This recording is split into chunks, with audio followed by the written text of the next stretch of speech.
Hi viewers, எல்லோருக்கும் வணக்கம். நான் உங்கள் ரகுநாத் பேசுகிறேன். இந்த வீடியோ எதுக்காகன்னு பார்த்தீங்கன்னா, இந்த எறும்புகள்லாம் எப்படி அதோட இடத்துக்கு ஒன்றுக்கு பின்னாடி ஒன்று போகுதுன்னு உங்களுக்கு தெரியுமா?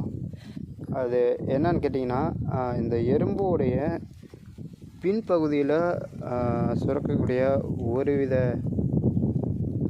திரவம்தான் அது இந்த வழியில் போயிருக்கோம் அப்படிங்கிறத ஐடென்டிஃபை பண்ணும். அதன் பிறகு ஒன் பை ஒன்னாக போகும். ஸோ பாருங்கள், எங்கே வழி மாறினாலும் இங்கெல்லாம் எங்கள் வழி மாறி இருக்கும். பட் ஆனால் ஒன்றா சேர்ந்துடும். காரணம், அது லைனாக போகிற எறும்புகள் அதோட பின்னாடியே அந்த திரவத்தை சுரந்துடும். ஸோ அதனால் ஒன் பை ஒன்னாக போயிட்டுருக்கு. ஸோ இந்த வீடியோ முடிஞ்சது. வீடியோ பார்த்த அனைவருக்கும் நன்றி.